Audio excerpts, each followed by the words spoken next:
El primer punto es la apertura de asamblea general extraordinaria. El segundo, la aprobación del código de ética. El tercero, la modificación de la figura financiera que da sustento al programa social solidario del Fondo de Mutualidad.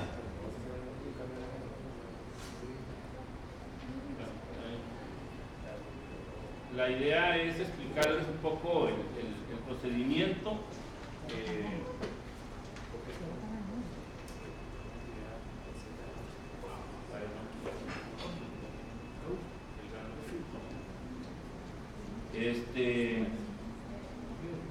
Hay una primera solicitud del señor tesorero que necesita ver la posibilidad de que se autorice un cambio en el orden de los puntos de la agenda y poner como primer punto lo de la reforma financiera del Fondo de Mutualidad.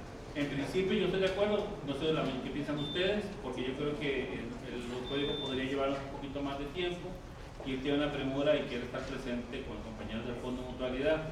Entonces, someto a votación de ustedes, ¿están de acuerdo en que cambiemos el orden de los puntos de la agenda extraordinaria y que veamos primero la propuesta del Fondo de Mutualidad y después veamos lo del código de ética? Los que estén de favor en esta modificación de la agenda para el día de hoy, que levanten la mano.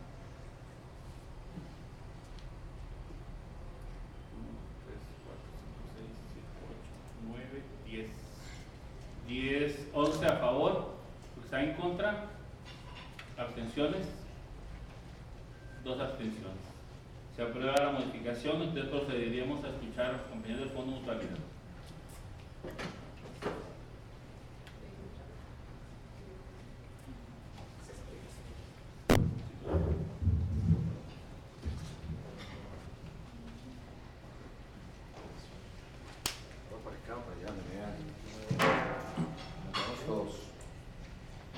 Bien, muchísimas gracias a todos los colegas que hoy nos acompañan en esta asamblea general extraordinaria. Muchas gracias también por la deferencia de poder adelantar junto a la agenda, ya que tengo una sesión de trabajo a esta hora, a las 7 de la noche, entonces tengo que salir soplado. Muchas gracias. La idea de incluir ese punto en esta asamblea precisamente exterior es que tenemos que hacer formular una derogatoria de un acuerdo que también fue tomado en una asamblea general anterior, haciendo la propuesta de mejores condiciones financieras o opciones financieras para el fortalecimiento y desarrollo del programa social solidario que fue aprobado hace ya casi 4 años, ¿verdad? Cuyo objetivo primordial era precisamente devolverle ese rostro humano que debe tener el Fondo de Mutualidad del Colegio de Periodistas. ¿Para qué? Para ayudar a compañeros, compañeras, colegas de la comunicación que se encuentren en una situación económica realmente apremiante y que las figuras financieras habituales, normales que tenemos en este momento, pues lamentablemente por las condiciones que exigen, ¿verdad? Las opciones de financiamiento, pues demandan ciertas condiciones que muchos compañeros no las tienen. Entonces, esta iniciativa nace, vamos a empezar con la presentación, presentándole un poco, contextualizándoles un poco de qué se trató esta primera, el desarrollo o el advenimiento de este programa social solidario. Primero, vamos a presentar el antecedente, que fue el acuerdo de la Asamblea General número 101-147 de la Asamblea número 147-07 del 5 de julio de 2007.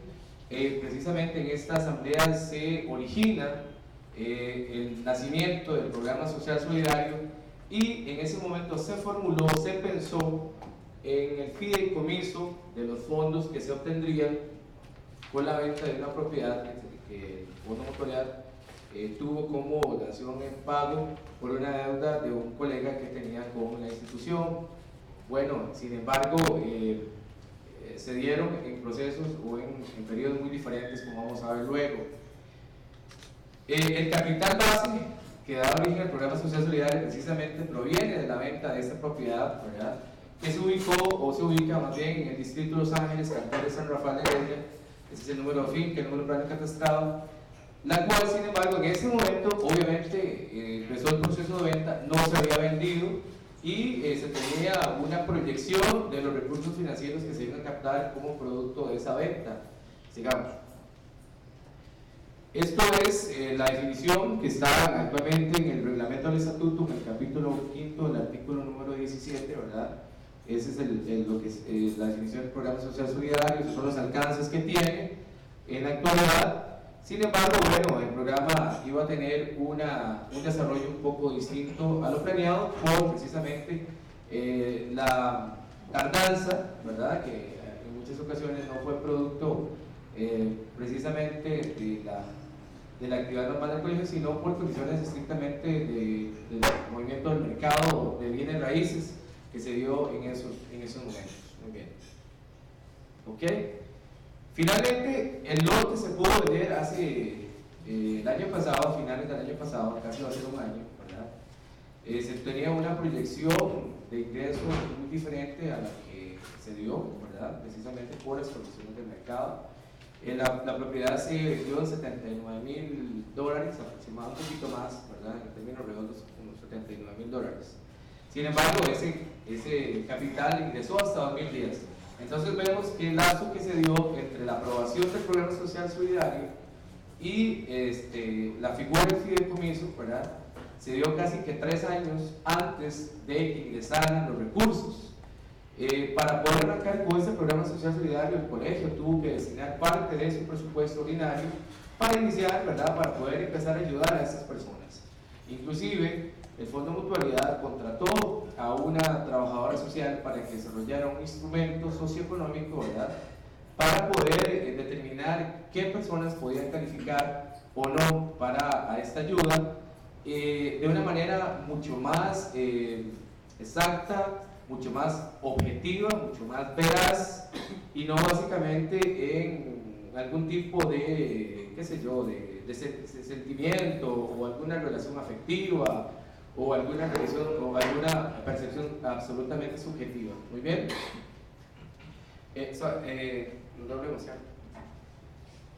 Se propuso, ok, entonces el fideicomiso, porque se tenía una expectativa de ingreso por venta mucho mayor de la que se dio, ¿verdad?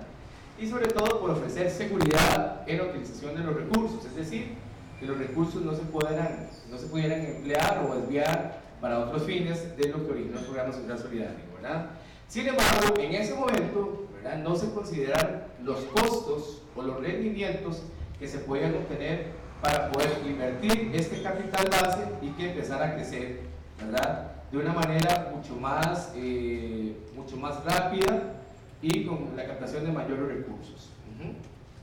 Seguimos. Vamos a ver un poco de las características que tiene un fideicomiso, ¿verdad? El fideicomiso es una figura más de administración de los recursos que de inversión, ¿verdad? Por eso vamos a ver que los rendimientos que da el fideicomiso no son tan buenos. Obviamente tiene un fin determinado, se destina para cierta actividad y de ahí no se podemos salir. Hay una separación absoluta entre los bienes del fiduciario y el fideicomitente. Fideicomitente, esa es una palabra medio extraña. Por supuesto tiene un patrimonio autónomo y hay mayor control y seguridad del cumplimiento de los fines acordados. Entonces, precisamente, en algún momento la Asamblea decidió que fuera un fideicomiso, pero vamos a ver qué desventajas tiene esa figura. De los beneficios, obviamente, bueno, hay una rendición de cuentas ante el cliente, hay una flexibilidad, ¿verdad?, del fideicomiso y por supuesto la seguridad y la administración de los recursos. Hasta ahí todo va muy bien, ¿verdad? Sin embargo, ahí empezamos a ver las desventajas que tiene esta figura de administración. La primera es que es una administración absolutamente onerosa, es decir, sale súper caro administrar mediante un fideicomiso, sobre todo con este capital semilla que tenemos, ¿verdad?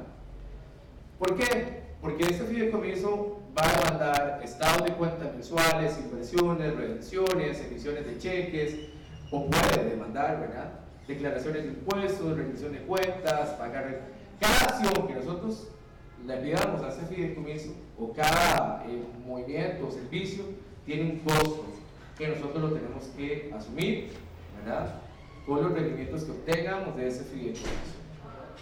Luego, el hecho de que sea un instrumento caro no necesariamente, o de hecho, no asegura que tenga mejores rendimientos financieros o una rentabilidad alta. sino que va a depender mucho de las opciones que se presenten en el mercado. Y en esos momentos el mercado, como ustedes sabrán, el mercado financiero pasa por un proceso de inestabilidad, ¿verdad? Lo ven reflejado ustedes en el tipo de cambio, lo ven reflejado en que los rendimientos de las inversiones no son muy altos, ¿verdad? Entonces tenemos que tener muchísimo cuidado. Siguiente. Los asesores financieros dicen o recomiendan que para que la figura del fideicomiso sea rentable, por lo menos tenemos que hablar de un capital que ronde los $500,000, y obviamente tenemos la cuarta parte, si acaso, de $500,000. Por lo tanto, ¿verdad? Eso es para que un fideicomiso valga la pena. Obviamente, al ser una cifra tan pequeña, ¿verdad?, lo oneroso que resulta la administración de ese pequeño capital, ¿verdad?, mitiga el crecimiento del capital base, ¿verdad? Y en determinado momento podría empezarse a comer el capital, es decir, empezaría el efecto gorgojo, ¿verdad?, que empezamos a comernos el frigorífico por dentro y obviamente en algún momento va el programa social solidario, en lugar de crecer o desarrollarse, va a decrecer y podría desaparecer, que es lo que obviamente queremos evitar. Muy bien. ¿Qué ventajas nos ofrecen otros instrumentos financieros que no sea un fideicomiso? Bueno, obviamente tenemos que tener comisiones más bajas, y ahorita vamos a ver en unos cuadros los estadios en que podrían desarrollarse estos rendimientos, ¿verdad?, y esas comisiones. Nos va a ofrecer rendimientos más altos, eso nos va a hacer que el capital base se desarrolle y pueda capitalizarse aún mejor, y obviamente eso nos va a ayudar a capitalizar y robustecer ese capital inicial. Esto es las comisiones actuales que ofrecen los bancos del Estado en estos momentos. El Banco Nacional ofrece solamente por tener la plata ahí en un fideicomiso $50 mensuales. Lo mismo el Banco de Costa Rica, $50. Y el Banco Popular es entre un 0,5 y 1% del total del patrimonio administrado. ¿Bien? Y con un piso, o sea, con un mínimo de $400 anuales para el fideicomiso. Muy bien. Ok, aquí vamos a ver, no sé si pueden verme desde ahí. ¿No tenemos un puntero? ¿O algo así? Okay. Aquí vamos a ver el instrumento que nosotros tenemos acá, ¿verdad? Tenemos un portafolio de inversiones, tenemos fondos de inversión, tenemos mandatos, que también es un instrumento similar al fideicomiso, con algunas características distintas desde luego, y tenemos los certificados a plazo. El plazo, ¿verdad?, puede ir en un portafolio de inversiones de 1 a 5 años, la composición es 100% público, y el rendimiento que vamos a tener, que es el comportamiento actual, o sea, haciendo una proyección de lo que realmente tenemos en estos momentos en el mercado financiero, ¿verdad? Hacemos un promedio, anda en un 9% el rendimiento que obtenemos en un portafolio de inversiones. En cambio, en el fideicomiso depende del instrumento que nosotros utilicemos, ¿verdad? Si vamos a utilizar bonos, si vamos a utilizar títulos, valores, fluctúa muchísimo. ¿Okay? Las comisiones oscilan entre el 0.5% y el 1%. En los fondos de inversión igual tenemos un rendimiento que andará entre el 5,5% al 6,22%, y las comisiones obviamente son un poquito más altas, andan alrededor del 2% y el 2.40%, ¿verdad?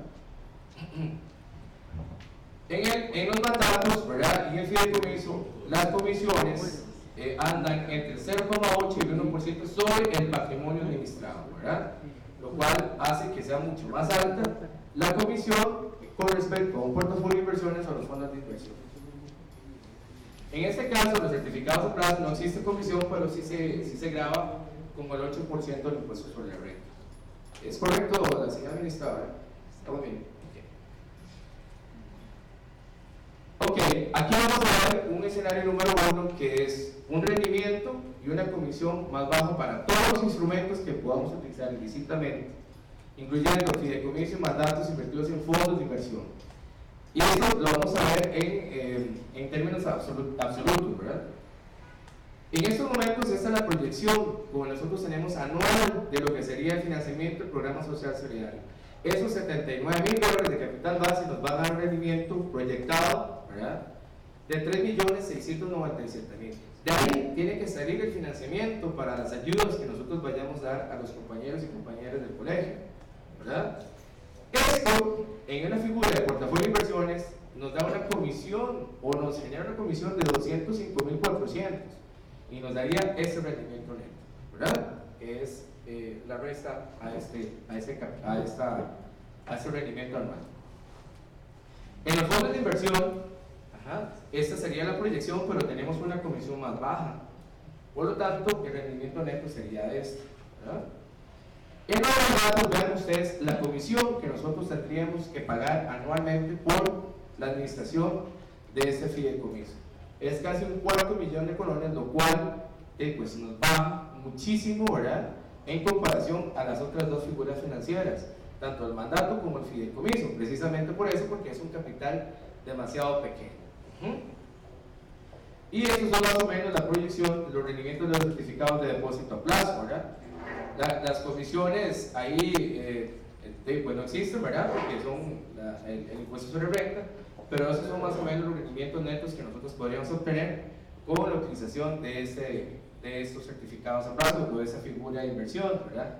Esto considerando un tipo de cambio de 520, que esa es otra razón importante por la cual, ¿verdad?, nosotros necesitamos mitigar el impacto de tener este capital base en dólares, porque así fue como se negoció, ¿verdad? Y nosotros recibimos el pago de esta propiedad en dólares, porque en ese momento el dólar estaba muy bien posicionado en el mercado, ¿verdad? Tenía un tipo de cambio alto.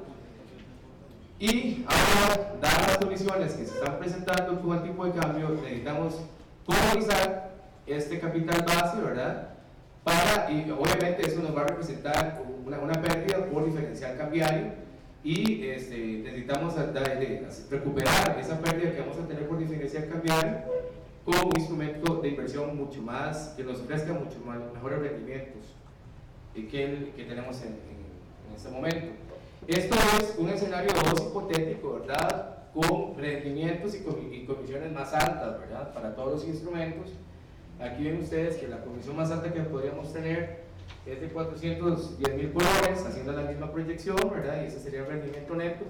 Y aquí lo que se saca en conclusión es que efectivamente esas figuras financieras obviamente nos ofrecen rendimientos más altos, incluso aún en el peor de los casos, ¿verdad?, y comisiones mucho más bajas que lo que podría ofrecernos los mandatos o fideicomiso. Aquí están números absolutos. Vean ustedes en colones qué es lo que podría suceder si mantenemos esa figura de administración de los recursos. Muy bien. ¿Cuál es la propuesta que nosotros traemos en este momento? Es modificar obviamente el acuerdo de Asamblea General en el que se estableció la figura del fideicomiso, ¿verdad?, que ya les expliqué por qué se había escogido en ese momento, hace más de 7 años, cuando ni siquiera teníamos el capital para empezarlo a hacer. Luego, y luego es sustituir esa figura del fideicomiso por los mismos mecanismos o instrumentos que se utilizan para la capitalización de los recursos que tiene, y reservas que tiene el Fondo de Mutualidad, ¿verdad?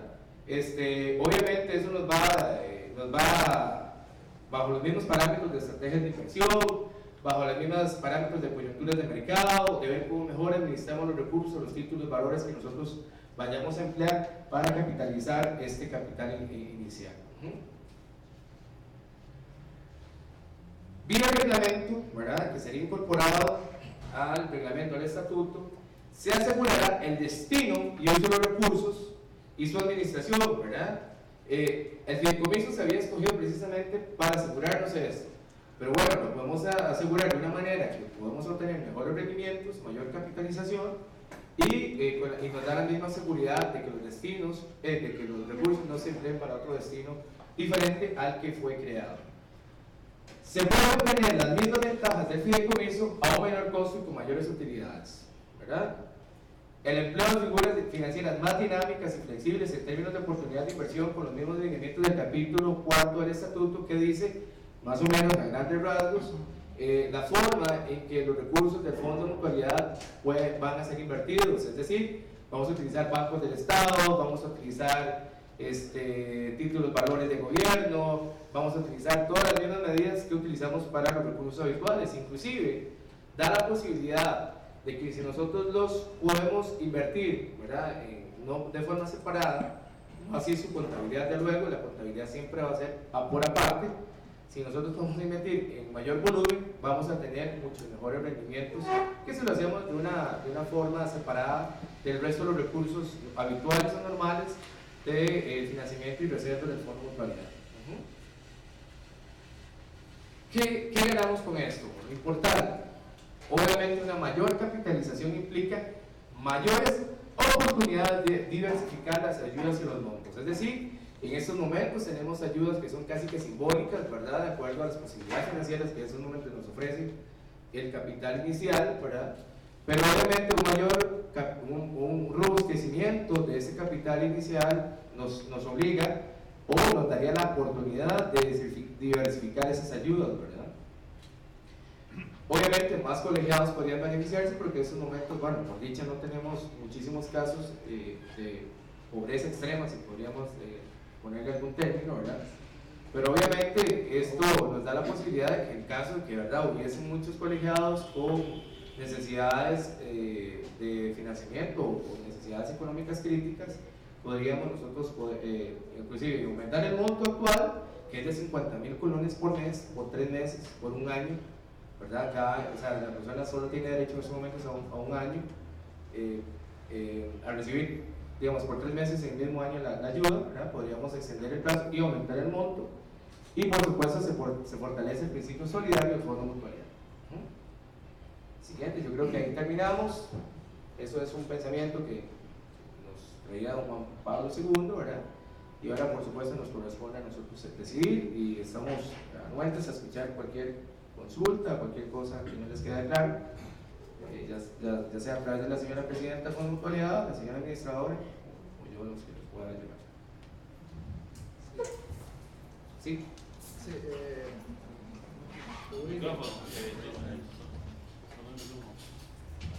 Sí, Rodrigo, me gustaría que... Perdón, tal vez sería bueno que se den el nombre a la hora de la transcripción y la pregunta. Guido Toro, periodista colegiado, 2202. Rodrigo, si es tan amable y nos explica un poco a esta asamblea cuáles son los parámetros bajo los cuales el fondo brinda esas ayudas al colegiado. Correcto. ¿Cuáles son las condicionantes para que un colegiado pueda aplicar a esas ayudas y cuántos colegiados han beneficiado a ustedes en los últimos 2 años? Correcto. Precisamente con el objetivo de hacer una valoración más objetiva, ¿verdad?, se diseñó un instrumento de valoración socioeconómica, ¿verdad?, para que las personas que necesitaran una ayuda de ese tipo, obviamente pudiese establecerse un filtro, un mecanismo para, ¿verdad?, autenticar que realmente esas personas necesitan esa ayuda. ¿Por qué? Primero que todo son ayudas, en este momento el Fondo de Mutualidad decidió hacer ayudas reembolsables y no reembolsables, pero principalmente con las ayudas no reembolsables. Es decir, ustedes saben que todo hay en la viña del Señor, y en este gremio, ¿verdad?, podría darse el caso de alguien que quiera sacar provecho de una situación ficticia, ¿verdad?, podría darse.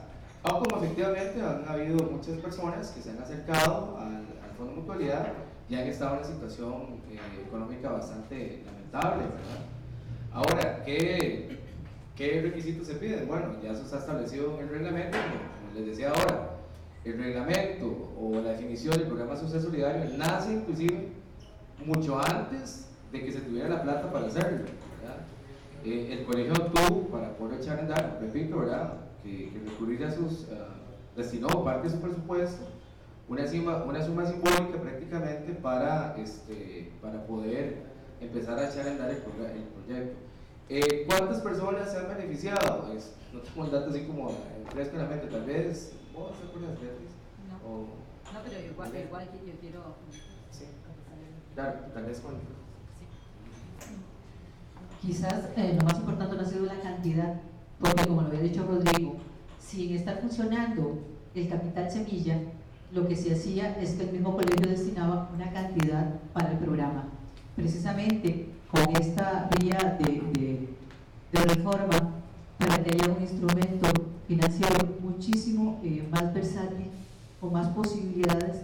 Lo que queremos es ampliar la posibilidad del número de personas. Pero lo otro que te quiero decir es que el instrumento sí está a disposición, existe, no recuerdo en este momento si está en línea, pero se puede consultar, y lo que establece específicamente son ayudas no reembolsables para personas que estén pasando situaciones críticas, severas, que pueden ser de desempleo, que puede ser, por ejemplo, una incapacidad, una situación que hemos llamado totalmente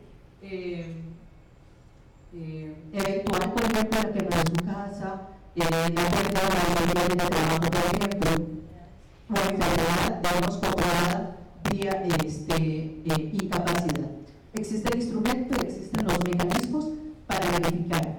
Sin embargo, hay una cosa que sí te quiero señalar como un paréntesis, y es que a veces, como se habla de situaciones críticas, severas y extremas, a veces hay colegas que están en situaciones que no califican para ese efecto, pero que también tienen una situación perentoria que no es permanente, y que a esas igual, de alguna manera, hay que reglamentar para que sean beneficiarios del programa social solidario.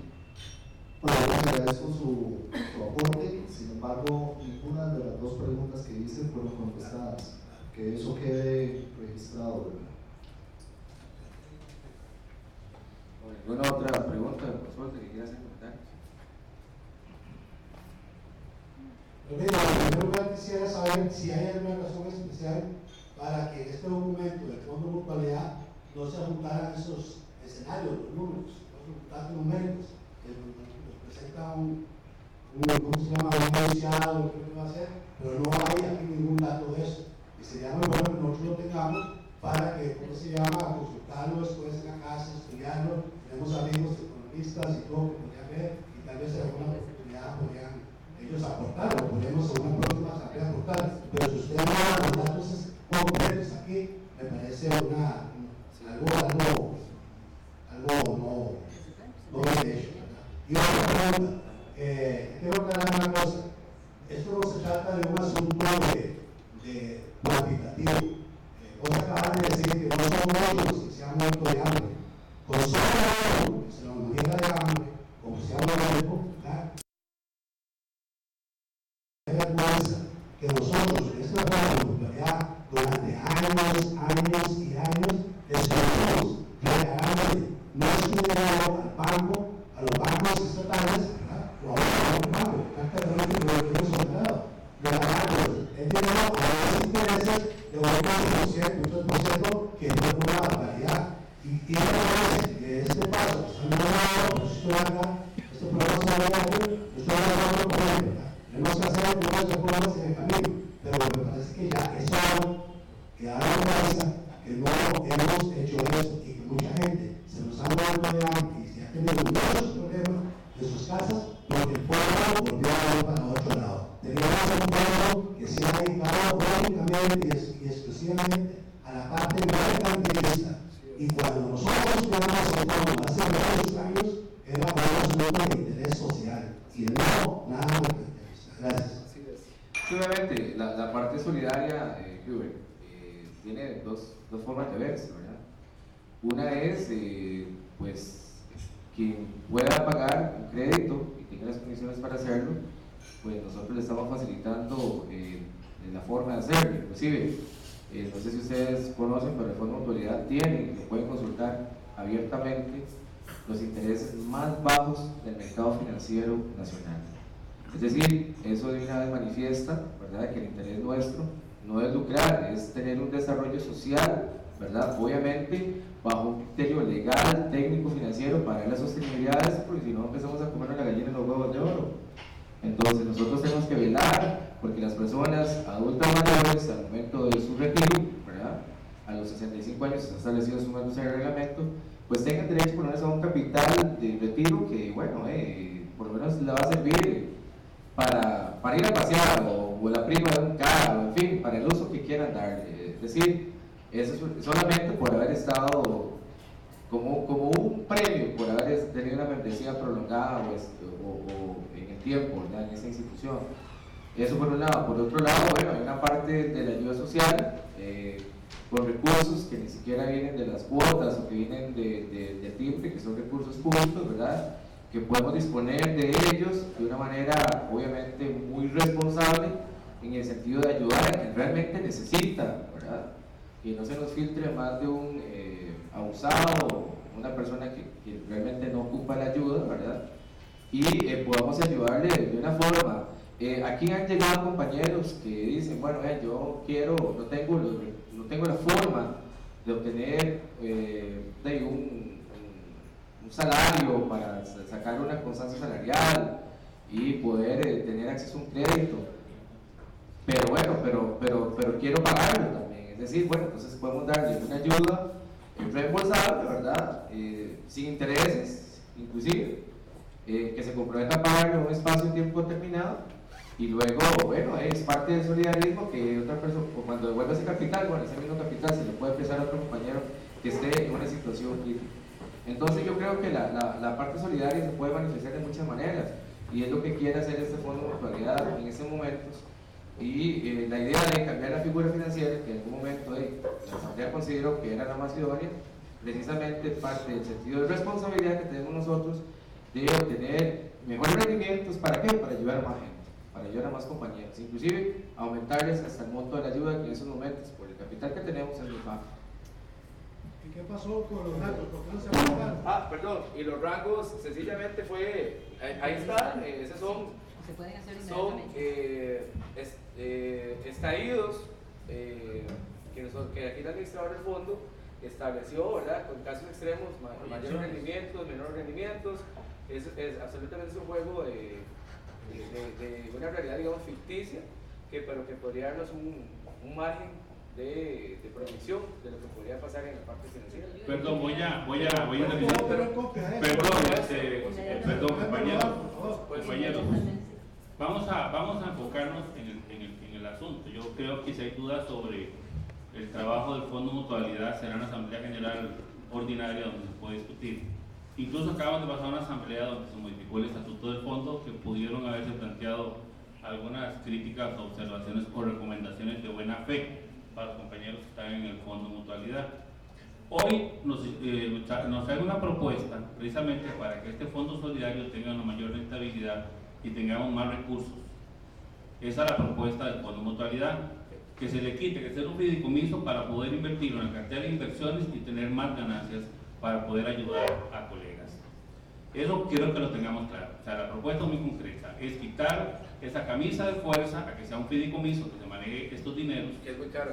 provienen de una venta de un lote que había un colegiado había pasado al Fondo Mutualidad por no poder pagar la deuda, y la propuesta es precisamente eso, es que le quitemos esa camisa de fuerza a estos dineros para ayudar a colegiados realmente necesitados y se puedan invertir en la cartera de inversiones que por los números que vimos se tendría una mayor rentabilidad. Esa es la modificación del fondo en este punto. Sobre los cuadros y los datos, con mucho gusto se pone en internet, se les saca fotocopia en este momento y se los pueden llevar a su casa si tienen gusto. Aquí no se está ocultando absolutamente nada. Se los pueden llevar ahora mismo, se sacan las copias y se los llevan para casa. Y se pone en internet para todos los colegiados. Con mucho gusto se te va a dar cubierto, se te va a cubrir. Eso es lo primero. No nos perdamos en el enfoque. Que tengamos dudas del Fondo de Mutualidad, bueno, hay espacio para discutir, hay espacio para mejorar. Pero también yo quiero hacer un adicional en este punto. Criticamos al fondo por la línea de préstamos, pero se nos está olvidando que el Fondo de Mutualidad regala plata a todas las colegas que tienen hijos y colegas, hombres y mujeres que tienen hijos, se les da un dinero regalado. Cuando se les muere un familiar, se les da dinero regalado para ayudarse en los gastos.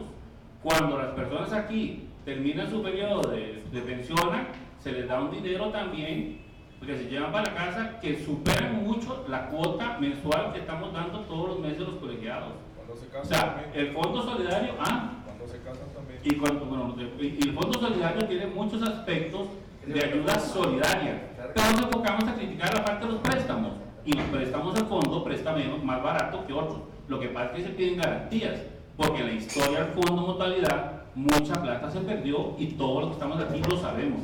Y durante mucho tiempo se estuvo dando ayudas permanentes a colegiados, y el fondo no está creado para dar ayudas permanentes y eternas, está para hacer ayudas puntuales y con tiempo.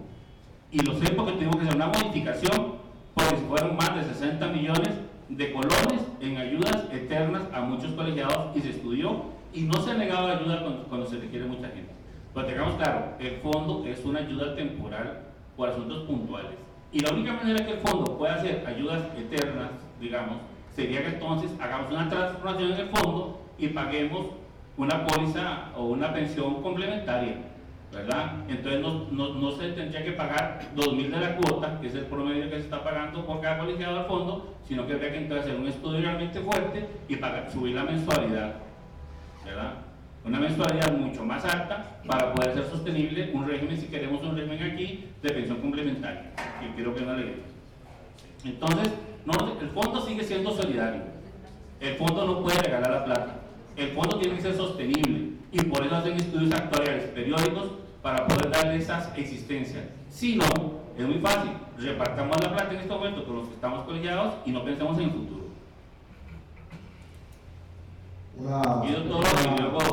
Acotación. Raúl, con todo respeto, a mí me parece que nadie en esta asamblea está apuntando o solicitando lo que acabas de mencionar, ¿verdad? Nadie está haciendo una requisición en ese sentido. Número uno. Número dos, estoy de acuerdo con mi colega don Huber cuando dice que en realidad el principio del fondo del solidarismo se perdió. Y luego nos recalcas, Raúl, las ayudas que hace el fondo. Bien, es que finalmente si no las hiciera, entonces ¿en dónde estaríamos? Porque para eso se creó. Para eso se creó. De manera que esta organización es lo que es por nosotros los colegiados. Pero si aquí no existieran colegiados, entonces tampoco existe organización. Solamente quiero hacer ese aporte. Gracias.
Muchas gracias, don Hugo, por las aclaraciones.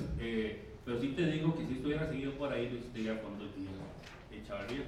Sí, yo quiero aclararle a Julio que yo fui parte de esa junta directiva.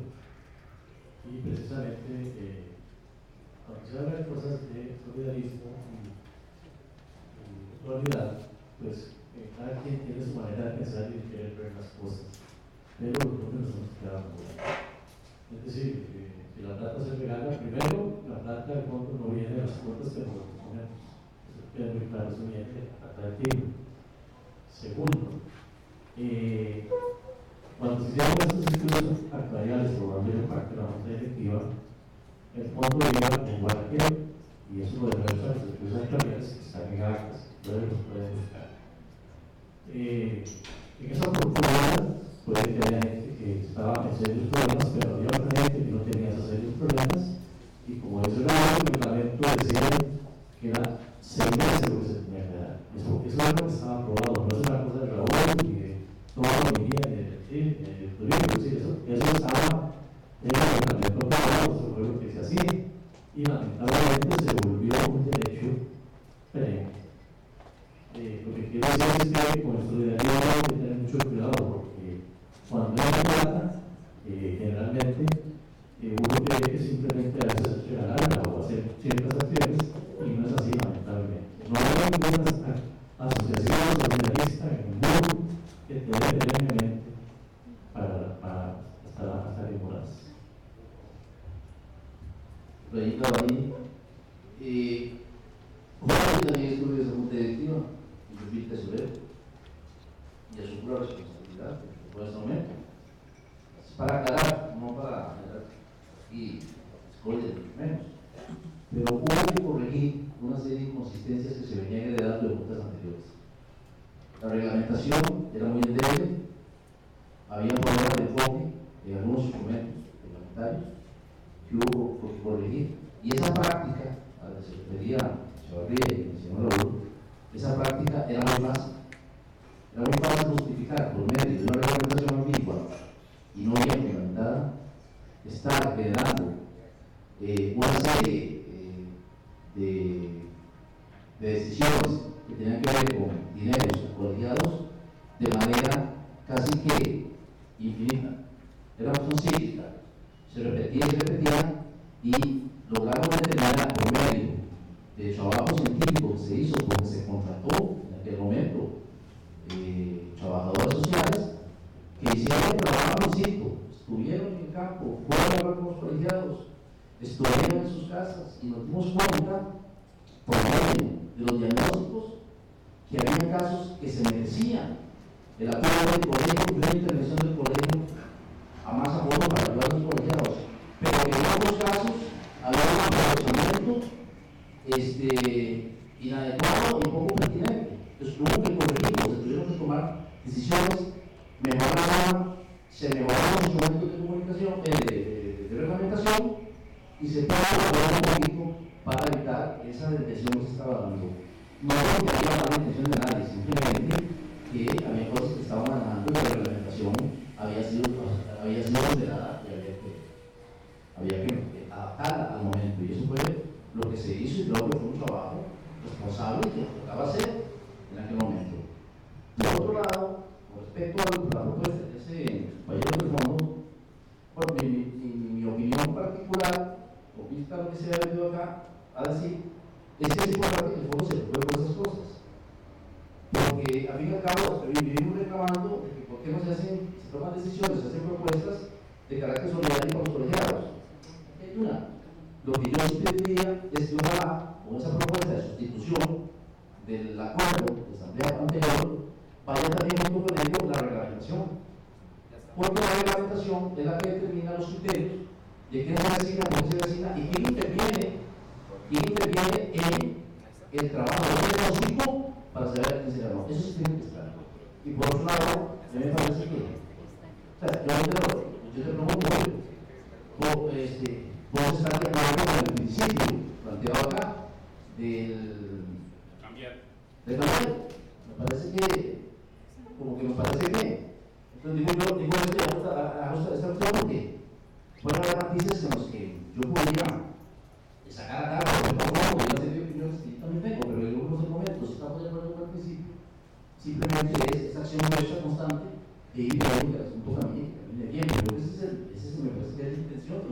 del Fondo de Mutualidad. ¿Está equivocado? Sí, yo creo que es conveniente que sumamos a votación la propuesta. Yo creo que aquí lo importante y la convocatoria de esta asamblea es para conocer esta propuesta concreta. Otros temas referentes al futuro, la función del fondo, creo que habrá que hacer otros espacios. Pero la asamblea extraordinaria se conocen los puntos que se convocaron para ese efecto. Y aquí la consulta es si estamos o no de acuerdo con la propuesta que plantea el Fondo de Mutualidad. Disculpa, Raúl, es que no te entendí, no te capté la respuesta que me diste. Ahora cuando te dije eso, hablaste muy querido. No, yo no. ¿Qué fue lo que dijiste? No, estoy hablando de la propuesta. No, yo te acabo de decir anteriormente. No, los compañeros. No, yo no sé comentario. Ya los compañeros le contestaron. Eso quede constando de antes también, ¿ok? Sí, que no sé lo que estás diciendo. Tampoco, Pero lo que estoy pidiendo, por favor, Juven, es que decidamos este asunto del Fondo de Mutualidad. La convocatoria de asamblea extraordinaria es para conocer este punto en particular. La pregunta es si estamos de acuerdo o no estamos de acuerdo. Lo someto a votación. Los que estén a favor de la propuesta planteada por el Fondo de Mutualidad, que levanten la mano.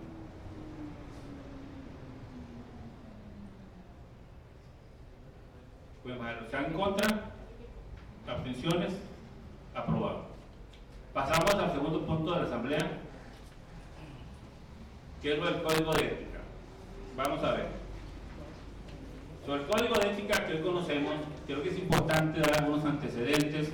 Voy a tratar de arrimarme al micrófono para que me escuchen bien todos. Y es lo siguiente. Ustedes saben que este colegio hace muchos años, no es un asunto de esta junta en particular, hace muchos años que aquí tenemos muchos relacionistas públicos y muchos publicistas graduados de la Universidad de Costa Rica por diferentes motivos que en la historia se han estado dando. Es una cuestión de hace muchos años que se vino a la apertura y que el colegio no es solo de periodistas, sino que se amplió.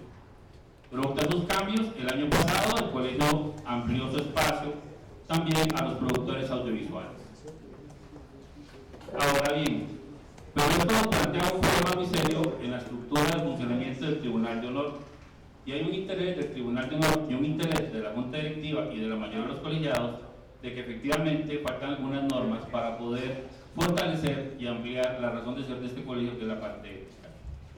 Estamos claros que este código es un primer intento que se va a modificar en el futuro muchísimo. Es un asunto que se plantea ahora, se modificará más adelante, es un proceso de cambio constante. Solo hay que tener como referentes el Estatuto del Fondo de Mutualidad, que se ha cambiado constantemente. Es un asunto que cada año hay 2 o 3 asambleas para hacerle cambios. Y en general es la dinámica de la institución. Los códigos van modificándose, van cambiando. Entonces, en este proceso, ante la apertura de las profesiones, y que hay una gran cantidad de otras profesiones acá, que se hizo la petición a varios colegas para que trabajaran en alguna propuesta de códigos para las diferentes profesiones que hoy integran a la institución. Francisco Correa hizo una propuesta de publicidad, Lidier Camacho de la O hizo una para la gente de compañeros, colegas de relaciones públicas, el Tribunal de Honor hizo una propuesta para el de periodismo y Gerardo Chavarría nos ayudó con una propuesta para productores audiovisuales. Eran 4 documentos, bastante extensos, bastante grandes. Entonces la Junta Directiva consideró importante hacer un ejercicio, que es lo que estamos conociendo hoy, un ejercicio de tratar de simplificar en un documento lo más fundamental, lo más básico, tratando de cubrir todo lo posible. Incluso el ejercicio que los invito a hacer en una actitud bastante importante y constructiva es decir qué puede estar quedando por fuera, qué puede estar quedando por fuera para cada profesión. En principio hay una normativa general, un bloque general, ¿verdad?, que es el inicial, y luego se especifica por profesión algunos aspectos. Entonces, el ejercicio es, bueno, ¿qué de esto? ¿Qué está quedando por fuera? ¿Qué se nos quedó? ¿Qué debemos incluir? Y aquí los invito a construir colectivamente. En esta propuesta no estamos casados totalmente en la propuesta. Sabemos que es algo totalmente perfectible, modificable con el aporte de ustedes, y en el futuro van a haber otras asambleas para hacerle cambios, ¿verdad? Hay una base fundamental que fue el Código de Periodistas, que ya estaba funcionando acá, pero lógicamente se están enriqueciendo y se integran nuevos aspectos. La Junta se llevó aproximadamente 16 horas tratando de hacer este ejercicio, cogiendo por los códigos de los compañeros, las propuestas, para tratar de simplificar y tratar de articular algo que es un código de ética que tiene 36 artículos.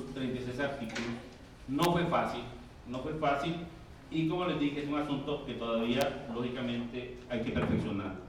Hay un trabajo pendiente que es de capacitación a los colegas, de hacer actividades conjuntas que ya quiere mandar el Tribunal de Honor, y producto de ese ejercicio, el otro año y los años futuros, se podría ir modificando, se podría ir cambiando, se podría ir enriqueciendo, ¿verdad? Y ya traerlo a una asamblea general para irlo modificando con el tiempo.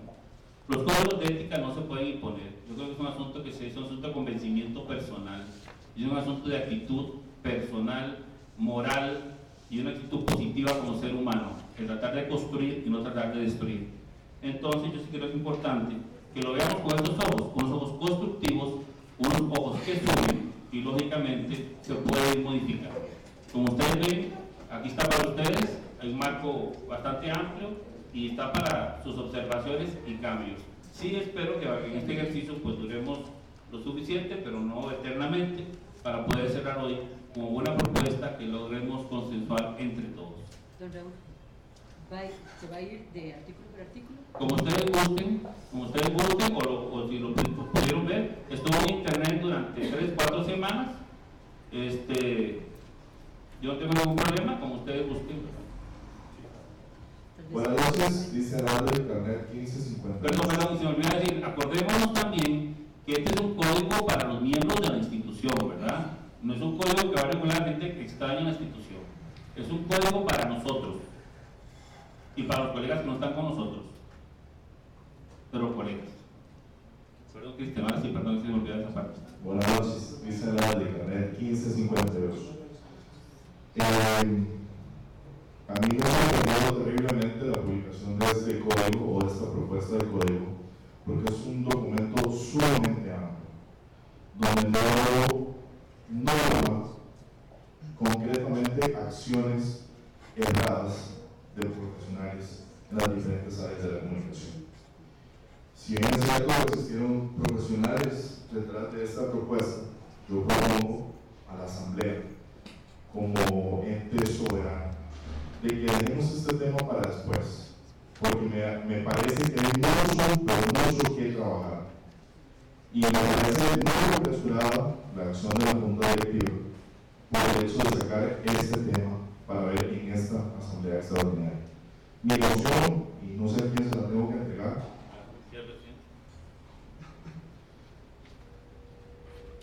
mi moción prácticamente lo que dice es que dejemos este tema para después, porque hay mucho que trabajar, que se integre en la comisión y que después que se hagan muchos temas, y puedo citar casos concretos.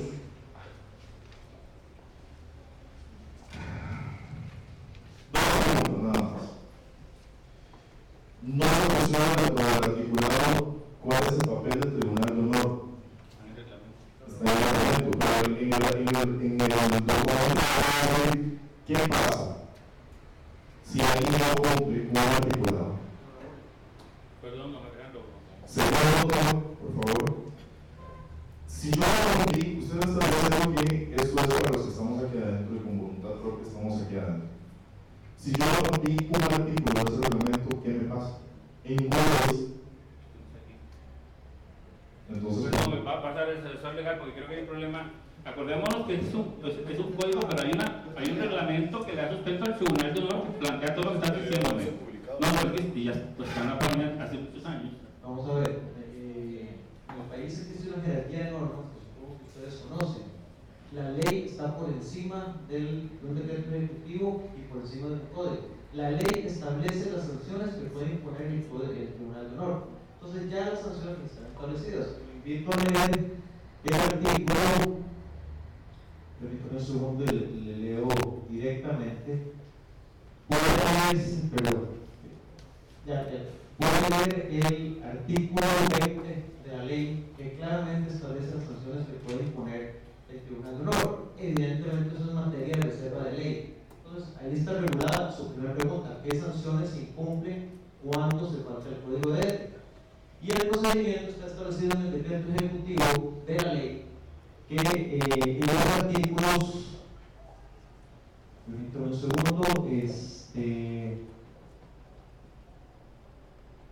27 y siguientes del decreto ejecutivo de la ley del colegio establece el procedimiento de cómo se presenta una denuncia, cómo se instruye, cuál es la labor que tiene la fiscalía, qué plazo tiene para instruir y recomendar. Entonces tenemos por un lado el derecho de fondo, que sería eventualmente el código de ética, que ya existe, por cierto, lo que se está actualizando, el procedimiento está establecido en el decreto ejecutivo de la ley y las sanciones están establecidas en la ley. No sé si aclaro la pregunta.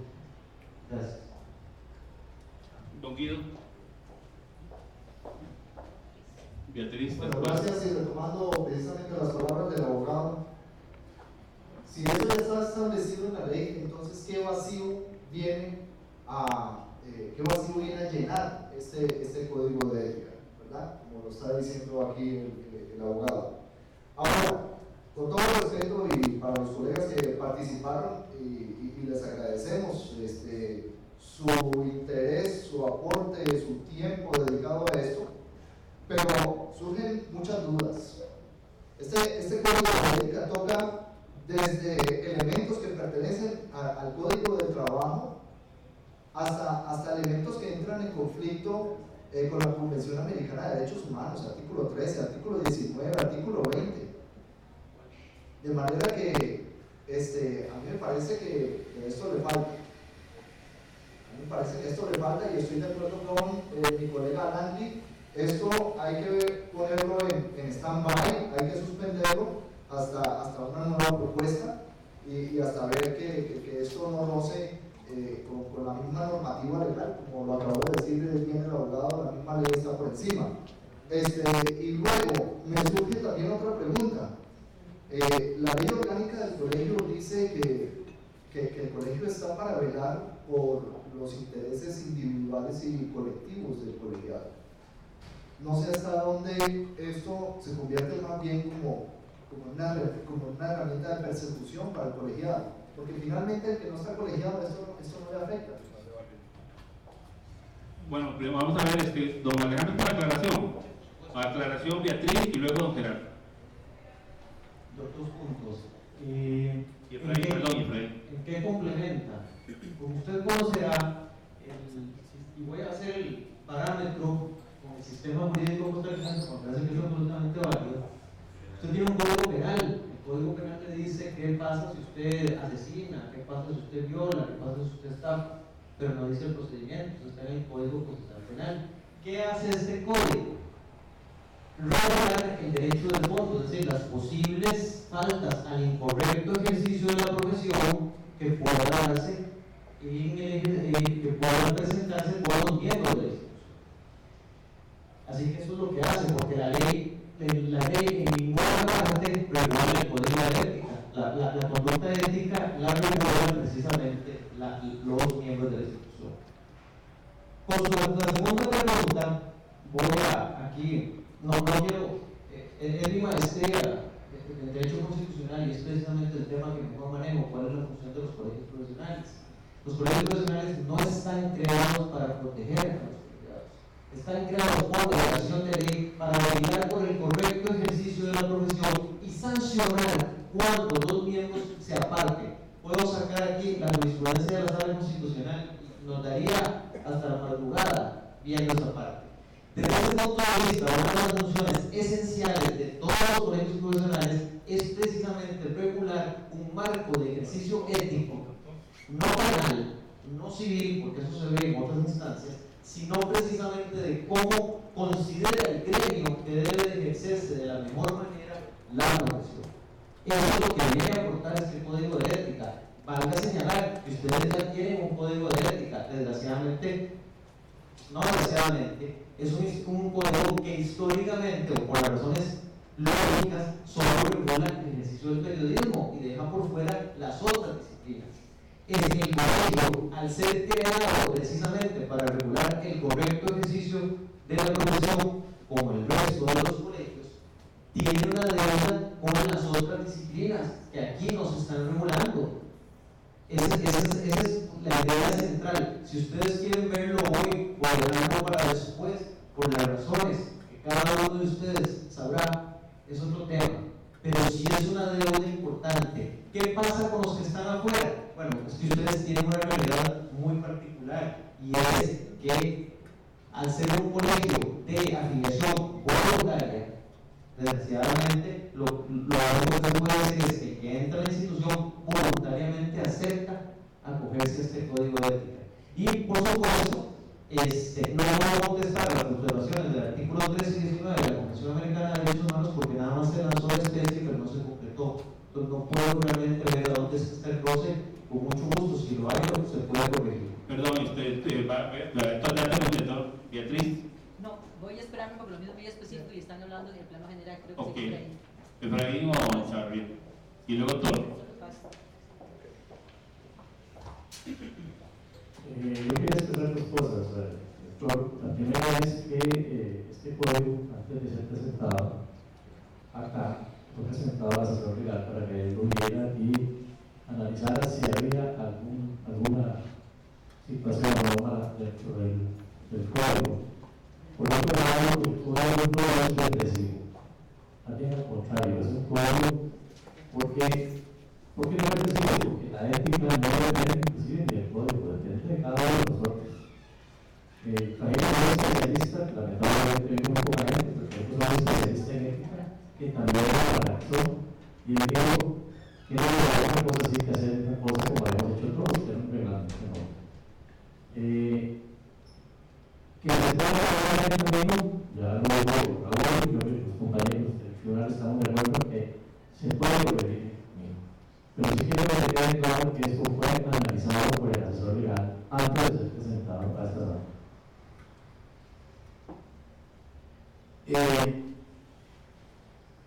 Bueno, quiero reconocer, yo es importante y de gusto, que hubo un esfuerzo importante de los compañeros de la Junta Directiva en sistematizar documentos huesos.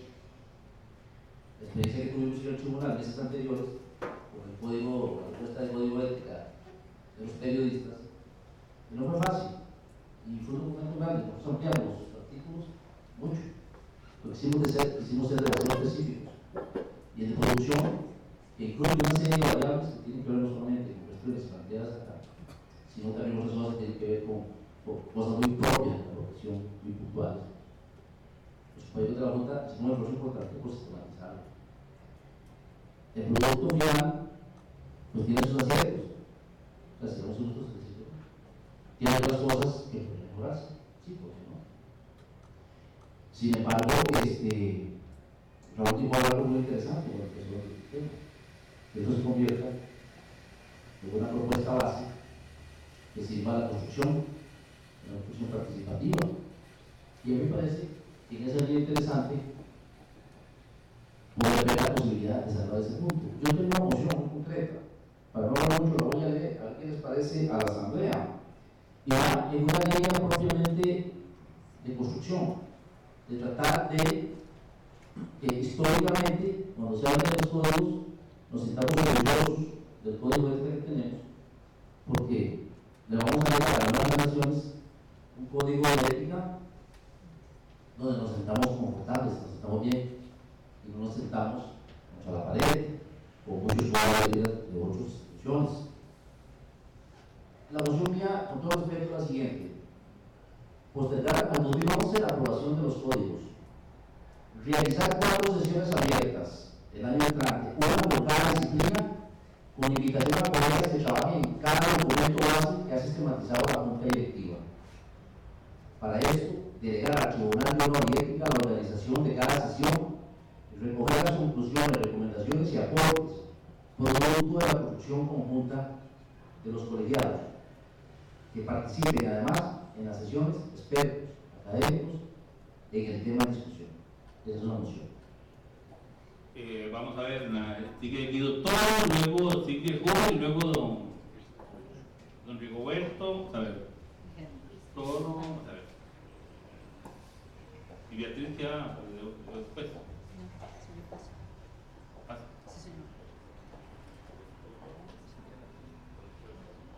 Quiero decirle a don Alejandro, abogado del colegio. Primero, estamos en el Colegio de Periodistas. Esta es una asamblea general.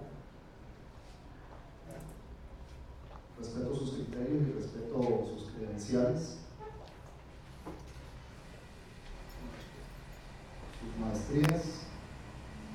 Sin embargo, don Alejandro, con todo el conocimiento que usted tiene, la ley orgánica de mi institución sigue diciendo que el colegio vela por los intereses individuales y colectivos del colegiado. Eso lo dice la ley orgánica de mi institución, de nuestra institución.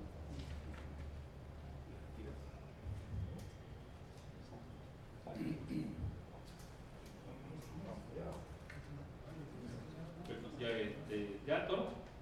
Sí, eso es todo. Perdón. ¿Don Juven? Va a hablar Rodrigo primero y después si yo. Ok, perfecto, no hay problema. Soy Roberto Quiroz. Presido el Tribunal de Ética del colegio y tengo que manifestar que ha sido una preocupación para el tribunal donde ha llegado la ética en los medios de comunicación. Y haciendo un análisis de reformas al código, nos encontramos que en realidad el actual código es represivo. Y el tribunal se ha propuesto lograr la formación de los periodistas en cuanto a lo que se refiere a la ética, porque no queremos estar sancionando constantemente ahí. Hay muchas violaciones, algunas llegan al tribunal que no puede actuar de oficio, pero sí lo que le envía la Fiscalía del colectivo. Y encontramos que no solamente falta la ética en muchos periodistas, sino en los medios de comunicación. Y que es necesario que entendamos que es ética. Precisamente la primera charla que se organizó, que existieron un grupo, empezó a analizar qué es ética, porque para muchos no está claro.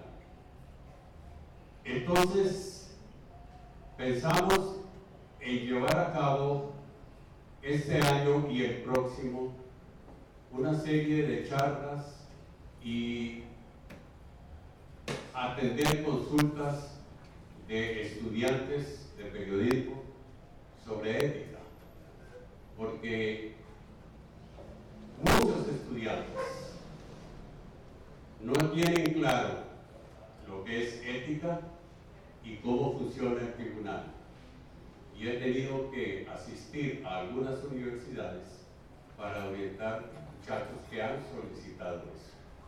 Entonces, nos proponemos, si se quiere, una serie de charlas que orienten, que definan en realidad lo que es ética y se pueda aplicar. Por eso este código no es represivo. Abre la puerta precisamente para modificaciones posteriores, si se quiere aplicar. Pero yo creo que como periodistas, si tenemos claro lo que es ética, no va a llegar al tribunal casos que verdaderamente nos sonrojan como periodistas. ¿Por qué? Porque la actuación de muchos colegas en la cobertura de la información verdaderamente afectan, nos hace sentir mal, y ni que se diga de los medios que no respetan esto. De tal manera que este código lo que pretende es eso, abrir una puerta, continuar llevando esas charlas, y si hay que hacer modificaciones en el futuro, pues se hacen. pero si aquí quiere dejarse el asunto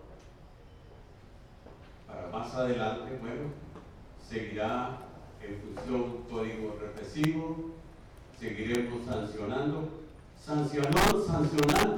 muchas veces en forma ridícula, porque al arrebatársele al colegio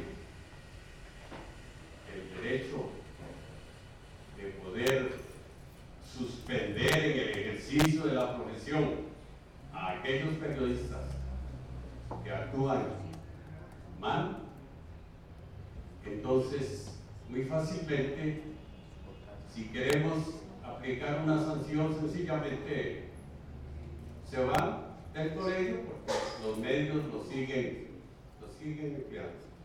Por eso es importante esa reforma y tenemos que llegar a dar una pelea para que al colegio se le devuelva el derecho que tienen los otros colegios, y es poner orden en ese sentido, sancionar debidamente.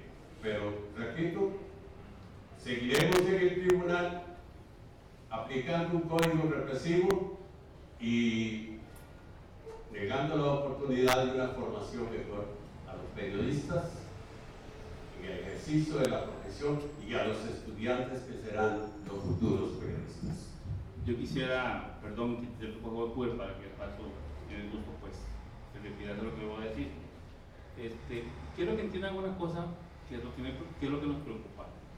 La Junta ya cumplió con su compromiso al traer este documento a conocimiento de la Asamblea General.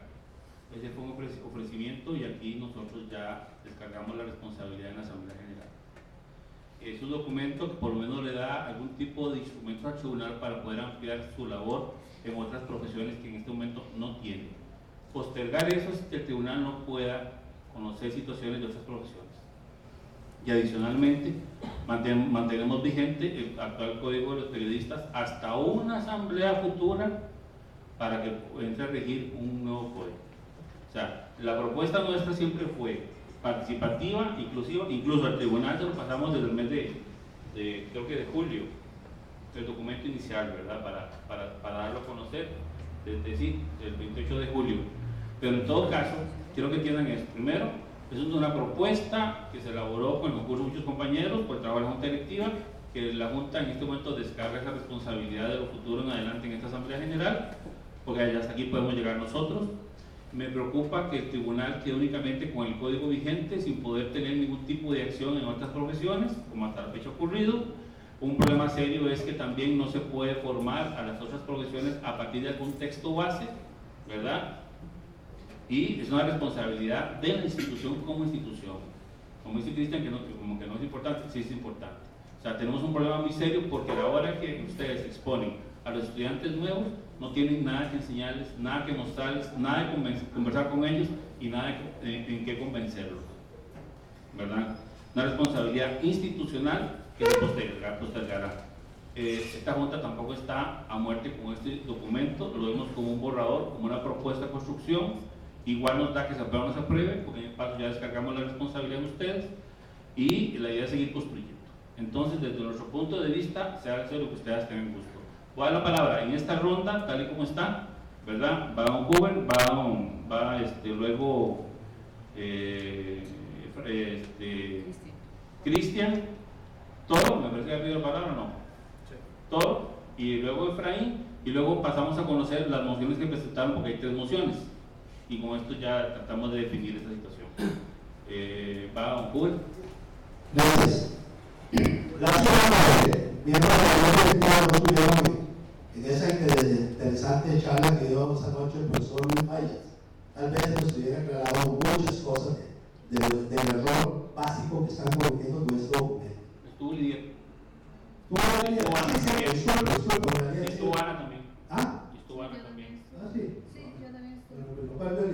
Disculpe, ahí estaba para mí el punto que estaba mañana. Bueno, pero el resto. No, en esa parte. El resto no estuvo presente.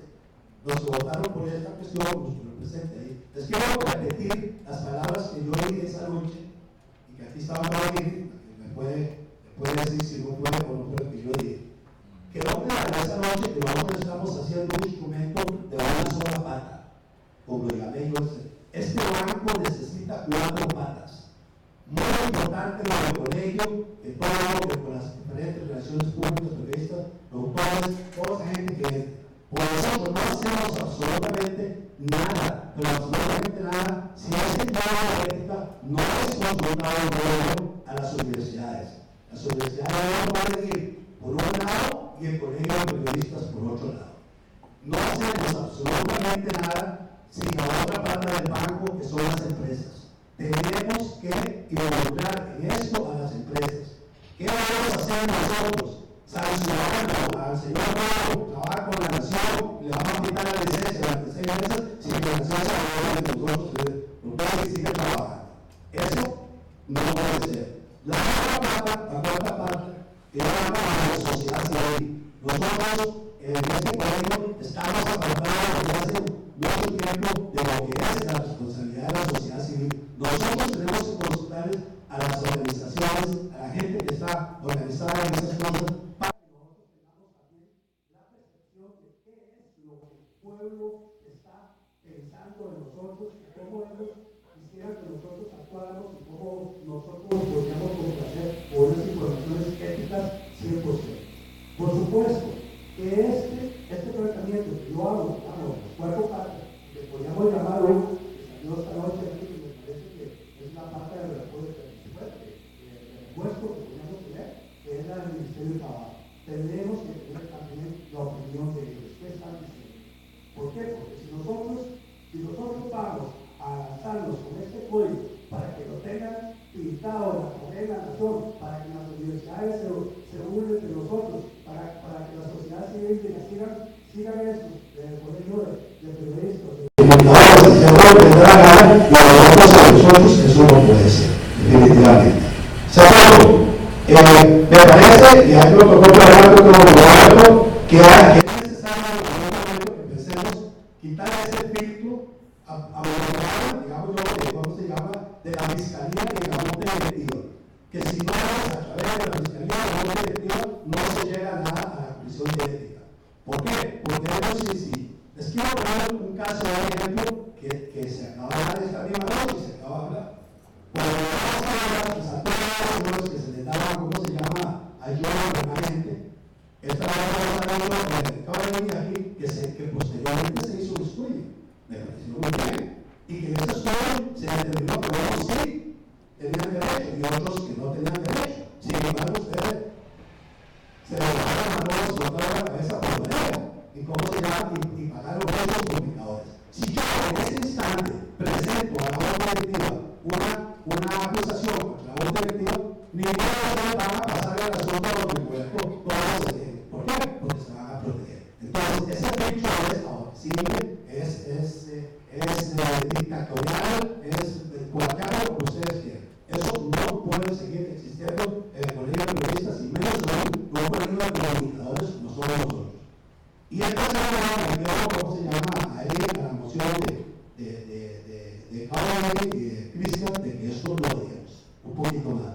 Mandemos este documento a consulta y lo escuchemos qué dicen las empresas, qué dicen las universidades, qué dice la sociedad civil y qué dice, ¿cómo se llama? Bueno, ya nosotros decimos la parte de nosotros, el colegio, ¿no?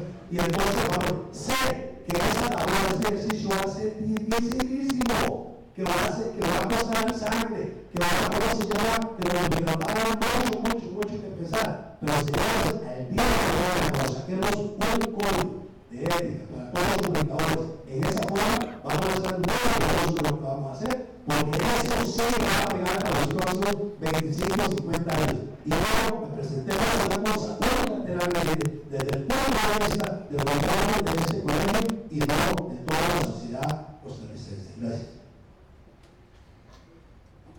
Muy bien, sigue Cristian y luego Efraín.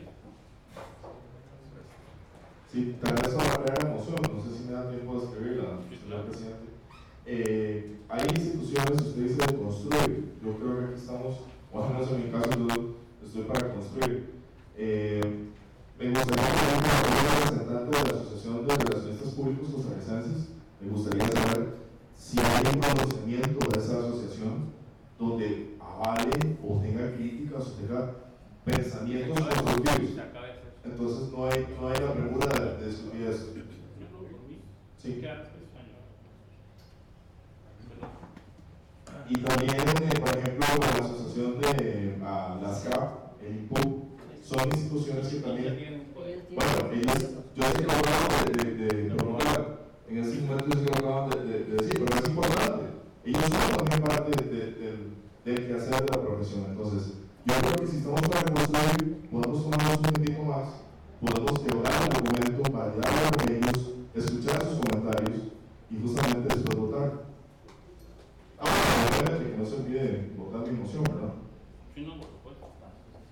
Pero vas a ampliarla. Era eso, que empresas e instituciones se les sea tomadas en cuenta como la Asociación de Relacionistas Públicos, INPU, ASCAP.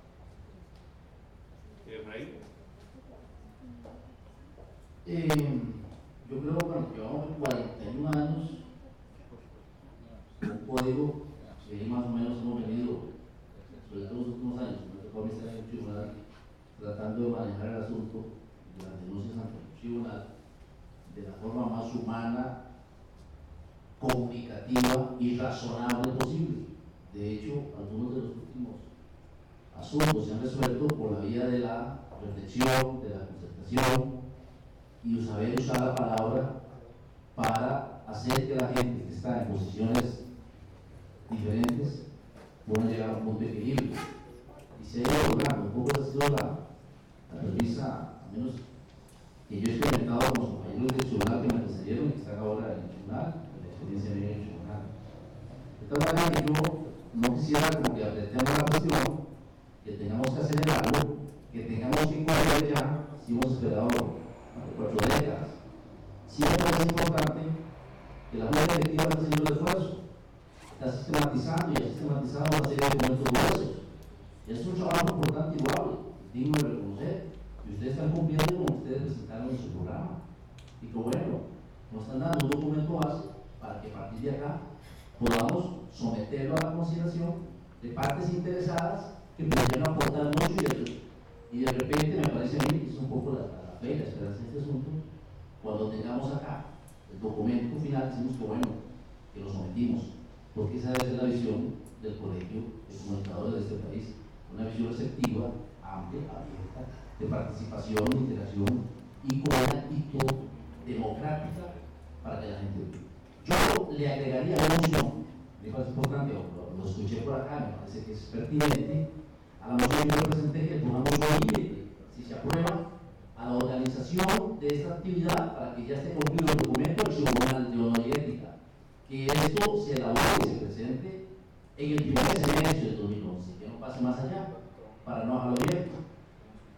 Sí, obviamente una propuesta de los códigos con el plan de trabajo grupal, que se puede hacer perfectamente, porque aquí la dinámica del tribunal es participar a los especialistas, agregarle eso, poner el límite, más tarde del primer semestre, y agregarle en lo que decía Cristian, para no tener que nombrar todas las empresas, instituciones, donde yo incluyo ahí, si me permite, expertos, académicos y partes interesadas en el asunto.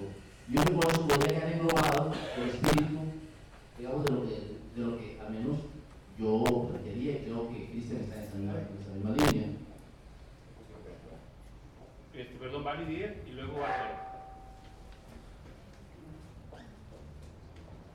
Buenas noches. La Junta Directiva ha hecho un gran esfuerzo en hacer esta recopilación y esta sistematización de los 4 códigos de ética. Creo que es un esfuerzo verdadero porque hemos pasado bastantes horas trabajando en esto. Creo también, y estoy segura de que es importante enriquecer la propuesta. Es muy sano que todos y todas podamos tener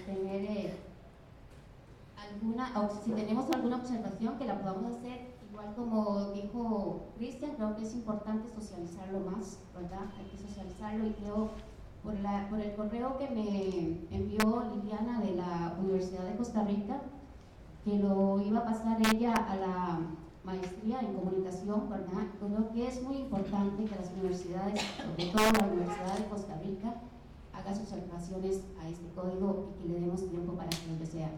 Creo que Efraín apunta muy bien que podemos ponerle un límite de tiempo para que no se alargue tampoco mucho esto, ¿verdad? Y que podamos contar lo antes posible con los códigos.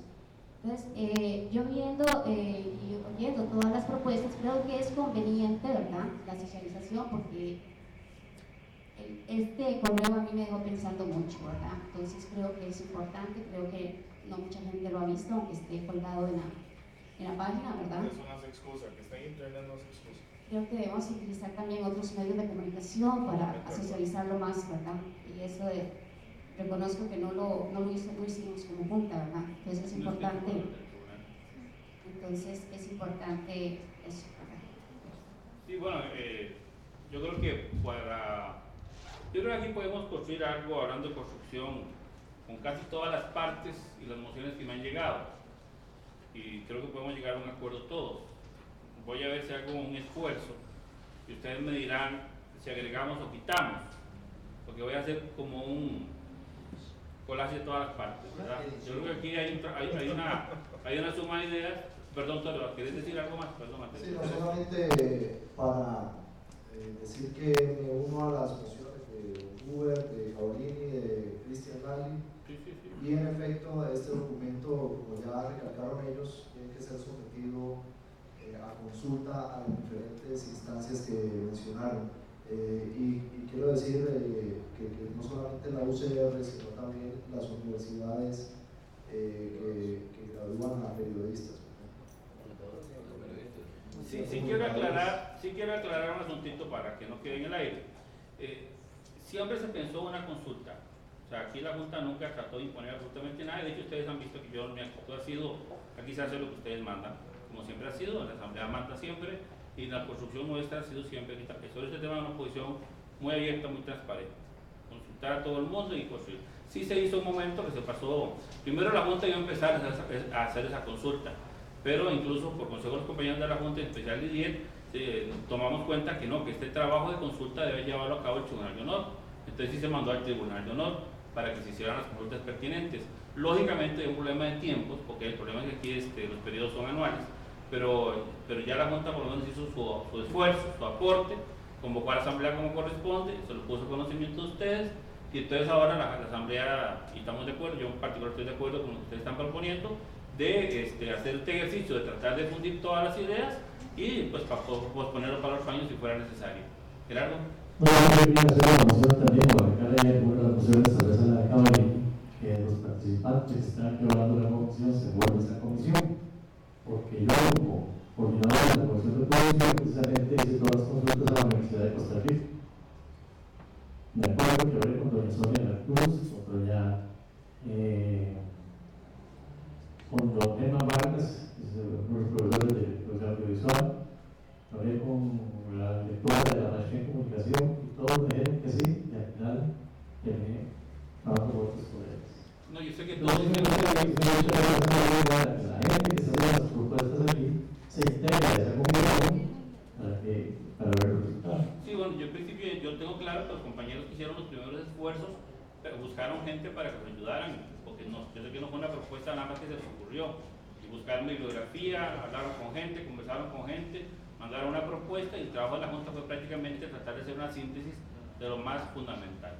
Esto hasta aquí, pero lógicamente yo también estoy de acuerdo con Efraín, es un proceso que debe llevar adelante el Tribunal de Honor, fundamentalmente con el apoyo institucional. Bueno, entonces voy a ver si puedo construir, compañeros, para adelantar, para avanzar. Raúl, nada más una cuestión de orden, que por favor que no se siga hablando del Tribunal de Ética ni del Tribunal de Honor, eso es absurdo completamente. Nosotros no somos tribunales. Que se hable de la Comisión de Ética o que se hable de la Asociación o el Comité de Ética, póngale el nombre que quieran, pero decir Tribunal de Ética, así es. Bueno, pero hay que quitarlo, bueno, hay que reformarlo. Hay que reformarlo, pero eso no puede ser porque un tribunal de ética es como decir agua y... No, pero así está. Bueno, vamos a ver si construyo la moción, compañero. Bueno, me quedé buscando mi preocupación. Sí, está en la ley. Vamos a ver, voy a ver si puedo ir construyendo con ustedes y me dicen cómo vamos haciendo.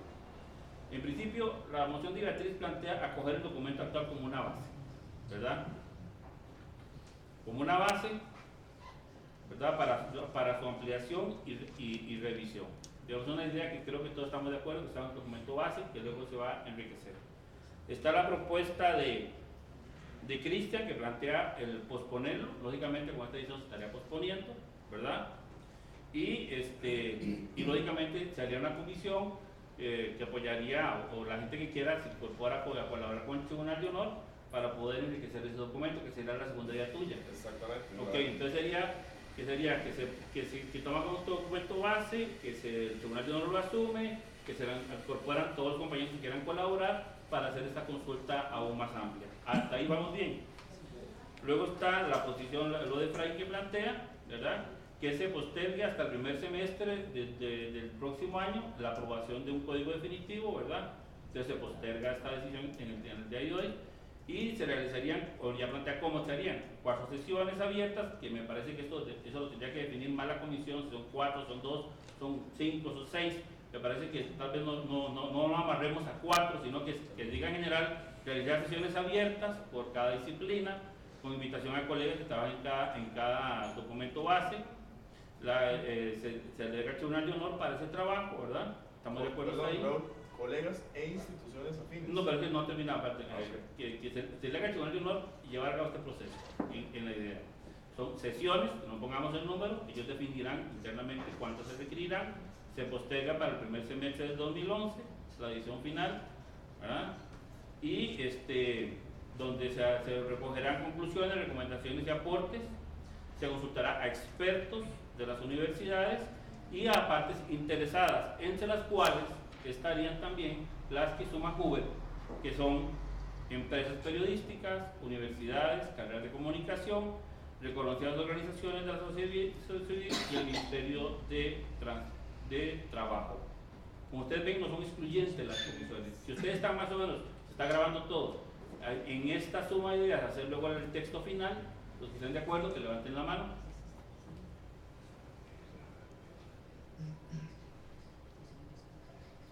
Contemos para capturados 1, 2, 3, 4, 5, 6, 7, 8, 9, 10, 11 personas. Los que están en contra, que levanten la mano. 1, 2, 3. Los que se abstienen, 1 se abstiene. Entonces se aprueba la redacción más o menos como la pude construir en el documento final. No habiendo más temas, se levanta la sesión. ¿Perdón? ¿Un comentario? Sí, claro, un comentario. Sí, nada más un comentario. Sí, un comentario, me parece pues bien todo el espíritu de lo que se ha cambiado, pero sí quería hacer énfasis en, como usted mencionó, en que eso quede de alguna manera, en que no, en dos comentarios, que no se amarre al Tribunal de Ética, a la comisión que se va a hacer, etcétera, que no se sientan amarrados en la redacción de esto, ¿verdad? Porque a lo que voy es que debería quedar también la redacción como se puso, instituciones afines, partes interesadas, etcétera, y la única petición, que eso ya nos queda pues ahí, que tal vez seamos muy firmes en cuanto a lo de el plazo, digamos, los 6 meses, de junio, etcétera, porque realmente nosotros somos los más interesados. Sí, claro. Y cuando se hacen las consultas, a veces, pues bueno, se les pone como cuando son su jefe, etcétera, bueno, un mes para que se respondan, 2 meses, etcétera, y no es darle muchas largas a ellos porque somos los más interesados y muchas de esas partes tal vez. Sí, yo creo que el procedimiento y como recomendación es como hace la Unión Legislativa con los proyectos de ley, ¿verdad? Se manda el documento o se va a visitar, se le da un plazo correspondiente y se recibe, y si no se recibe, pues se llegue adelante. Porque no puede ser determinada e indefinido todo. No, es una cuestión de orden, nada más que las consultas que va a hacer esta comisión, que las consultas que va a hacer esta comisión las haga en conjunto o con la venia, el apoyo, el acuerdo de la Junta Directiva del Colegio, para que sea la institución la que respalde eso también, porque si no pasa lo que le pasó a aquel compañero, de que se va a hablar con unos profesores y de todo después lo paquetean y no le dicen absolutamente nada. Si ya existe un documento escrito donde nosotros le mandamos a la Universidad de Costa Rica, le mandamos a tu universidad, le mandamos a otros, si vos no contestás, no vengan después a decirnos nada, pero que nosotros tengamos esas notas, ¿verdad? Y que se haga con todo el apoyo, la venia, la Junta Directiva, para darle institucionalidad a la consulta. Gracias. No, yo creo que yo lo dije, que con el apoyo institucional. Me parece que en la redacción que traté de estructurar se planteaba. Con Chava terminaríamos. Lo que faltó del documento es que los que hablaron ahora que se integren a esa comisión. Están cordialmente invitados. Sí, pero quedar en acta. Bueno, ya lo metemos en el acta, el planteamiento.